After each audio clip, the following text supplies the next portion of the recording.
we're seeing the real life impact of those 13 years of failed government when it comes to the extremely high cost of living, our crumbling public services, and our streets that are less safe.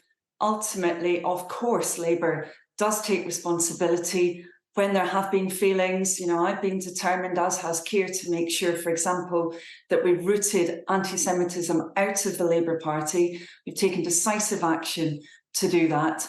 We see that impact of those 13 years of Conservative government right now in streets up and down our country. And the elections on Thursday are a chance for people to say whether they believe those 13 years have worked for them and their families or whether they haven't.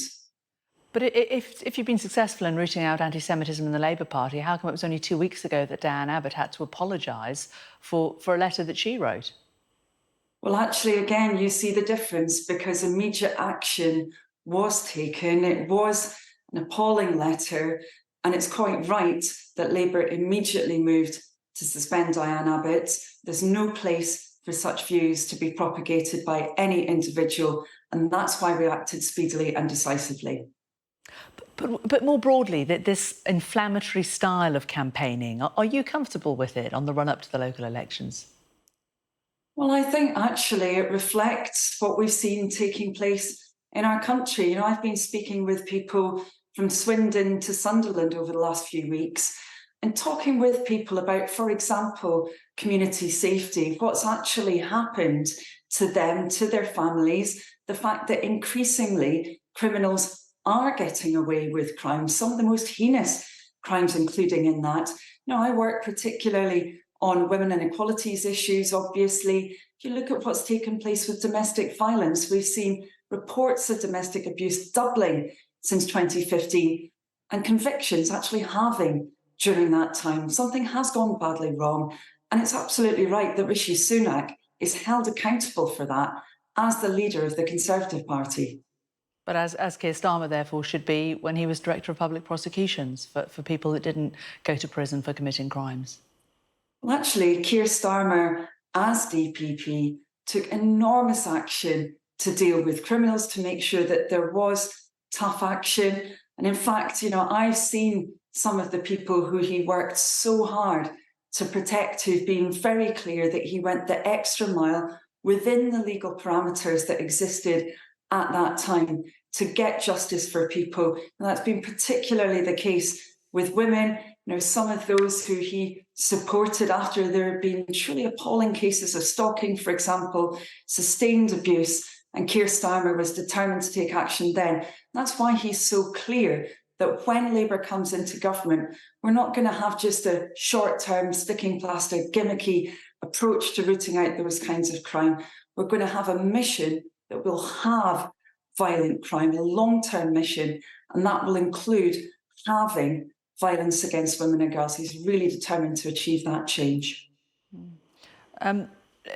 You're announcing today an announcement about housing, what the Labour Party is going to do to try and help people get on the housing ladder, have more stable accommodation generally. Last couple of days, you've announced helping renters by reviving targets to build 300,000 homes a year. The UK government hasn't really managed to do that since the 1970s. How on earth are you going to do it?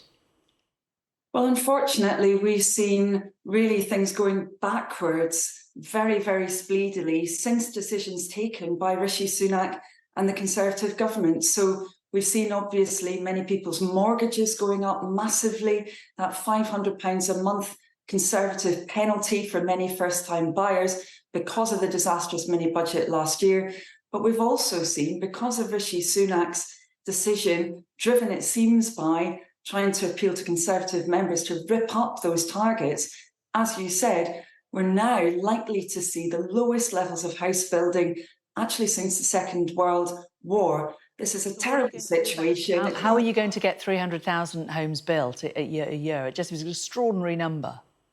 Well, two things we're going to focus on to push up house building again. The first thing is a really important one. We know that economic instability, particularly the mini budget, but other decisions taken by the Conservatives, they've really knocked confidence out of the house building industry.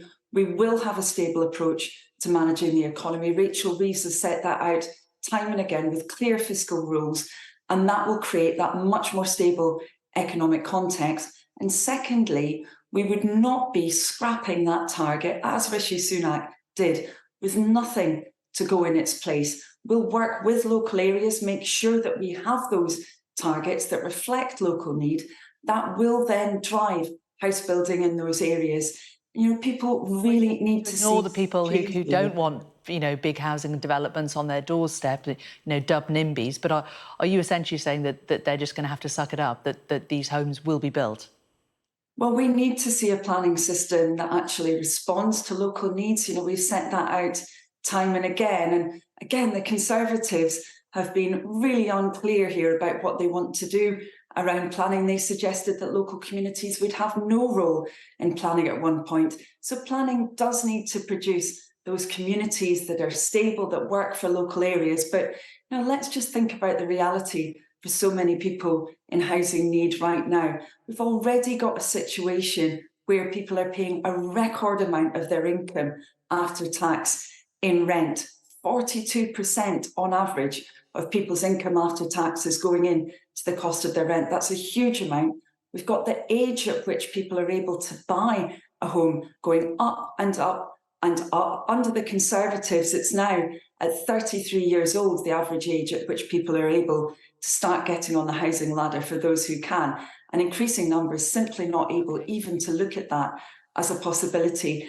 Okay. You know, we're in the middle of a cost of living crisis. The government should be doing everything they can to support people right now. They should be freezing council tax, of course, as well, as Labour said we would do, but they should also focus on those housing costs. That's what very briefly before we go, will you be paying homage to the King while watching the telly next week? Will you be joining in with the oath?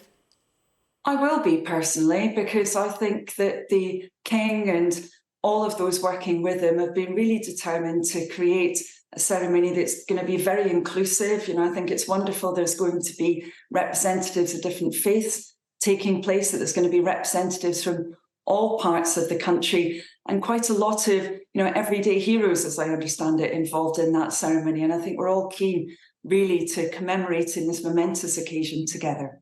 Do you think you'll be celebrating on Saturday these local election results? Because there's concern that what we're seeing in the opinion polls might not necessarily be borne out the day before on Friday. Well, actually, we've got really a situation that varies up and down the country in these local elections. 2019 was the last year when we saw these wards going up for election. Of course, that was an absolutely catastrophic year for the Tories. You know, it precipitated Theresa May being forced out of office. So if they're not picking up seats, that's going to be a big, big problem, I think, for the Conservatives. They'll be asking why they've appointed Rishi Sunak as their new leader.